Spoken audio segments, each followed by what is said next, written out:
Hey friends, welcome back to the channel. We've got a fresh start, a new year, and for me, that means one thing: taking control. I'm at that point in my 20s where I've realized something crucial. I don't just want to work for my money. I want my money to work for me. Trading my time for a paycheck is fine, but there's a limit to how many hours I can work. Investing is the tool that breaks that ceiling. But let's be real. The word investing is intimidating. It sounds like a secret club where everyone else knows the password and you're just standing outside. Where do you start? What do you even buy? And if you put money in, will you ever see it again without getting penalized? Over the last few years, I've gone from knowing absolutely nothing to having a system that works for me. And today, I want to share the roadmap I wish I had when I started. First things first, the legal stuff. I'm not a financial advisor. I'm just a person who likes to read about money. What works for me might be totally wrong for you, so always do your own research. Second disclaimer, we're going to talk about money. A lot. If conversations about budgets and interest rates make you want to take a nap, I totally get it. This might not be the video for you. All right, with that out of the way, let's build a house. Because that's what financial security is. It's building a house, brick by brick. And we have to start with the foundation. The first question everyone asks is, when do I start digging? Do I invest before I pay off my student loans? Do I wait until I have a certain salary? There's a concept in the world of financial independence called the flowchart. It's a decision tree that tells you exactly what to prioritize. Before you invest a single dollar, you need to check 3 boxes. Think of them as the concrete slab for your house. Number 1, you need to cover your day-to-day life. Rent, utilities, food, insurance. If you're bleeding cash just to survive, you're not ready to invest. You're in survival mode. Number 2, you need to be making at least the minimum payments on all your debts. Student loans, car payments, credit cards. Ignoring debt to invest is like trying to build a house on a swamp.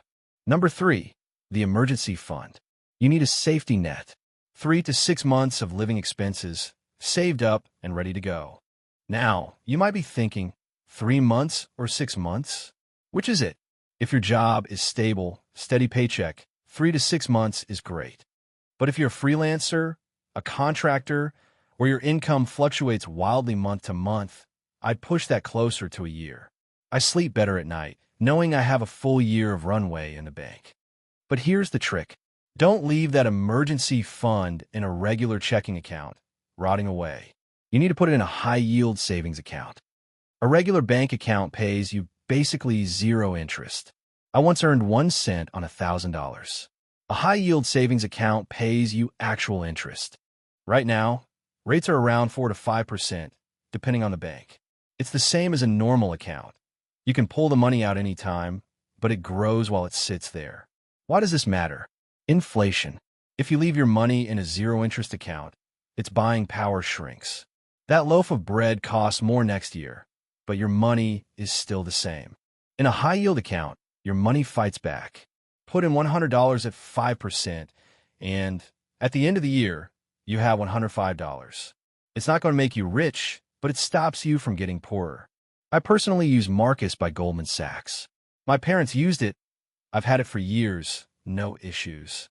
But there are dozens of options. Ally, CIT Bank, pick the one you like. Just set it and forget it. Okay. Foundation is laid. Concrete is dry. Now we start framing the house. And this brings us to the big debate, debt versus investing. Do I throw all my extra cash on my loans, or do I start buying stocks? The answer lives in your interest rate. If your debt has an interest rate of 7% or higher, looking at you, credit cards, and some private loans, pay it off first. Immediately, the stock market averages 7 to 10% a year, but it's not guaranteed. It's bumpy. Your 7% debt, however, is a guaranteed loss. Paying it off is the best return you can get. But if you have low-interest debt, like a mortgage at 3% or subsidized student loans, the math flips. Make the minimum payments and put your extra cash into the market. You're borrowing cheap money to invest in something that historically returns more. That's how you build wealth. Now, what if you have 0 debt? You've checked all the boxes? You should absolutely 100% be investing. But a quick note on timing. The market is volatile. If you need that money in the next 3 to 5 years for a house down payment or a wedding, be careful.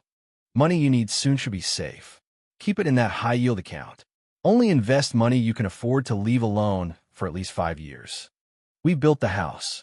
Now we need to furnish the most important room, your future self's retirement. This is the best investment you can make. If your job offers a retirement plan, a 401k, a 403b, this is step one.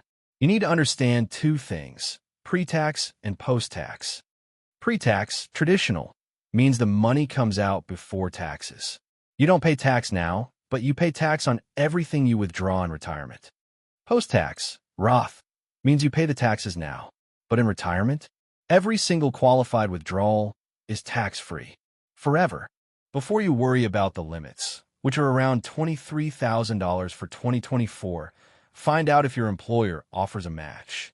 This is the only guaranteed free money in investing.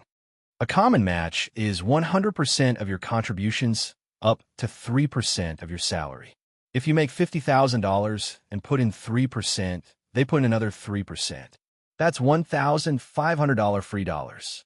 You should always take the match.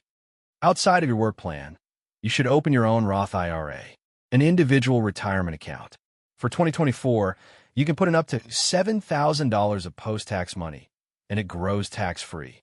Use Vanguard for my IRA and personal investing account. If your employer uses Fidelity, I'd open your IRA there too. It's just easier to see everything in one place. Here's the trap that catches everyone. Putting money in the account is not the same as investing it. You have to actually log in and tell it what to buy, or it just sits there as cash. So what do you buy? There are a million options. For beginners, there's an easy button, target date funds. A 2065 target date fund automatically adjusts as you age. It starts aggressive when you're young and slowly shifts to conservative investments as you get closer to retirement. It's autopilot. Personally, I keep it even simpler. I just buy the S&P 500, an ETF or exchange-traded fund that tracks the 500 biggest companies in the U.S. Why an index fund instead of a single stock? Diversification. If you buy only Apple and Apple has a bad year, you lose big. If you buy the whole S&P 500 and Apple struggles, you barely notice because you also own Microsoft and Google and thousands of others. Remember that famous bet from 2008? Warren Buffett bet that a simple S&P 500 index fund would beat a basket of expensive, hand-picked hedge funds over 10 years. He won. The index crushed them. My strategy is boring, and I love it. I use dollar-cost averaging. Instead of trying to guess the perfect low point, I buy a fixed amount every single week. Have it on autopilot. Every Monday, the app buys a set dollar amount of the S&P 500. When the market is high, I buy less shares. When it's low, I buy more shares. It averages out over time. And you don't need a lot of money to start. Most platforms let you buy fractional shares. If the ETF is $400 and you only have $20, you could buy 5% of one share. You just need to start. Money used to terrify me. It felt complicated and stressful. But I learned that being scared of your money means you'll never control it. We're not trying to grind until we burn out. We're trying to build a life where our money works for us. Start small, stay consistent, and be patient. I'll see you in the next one.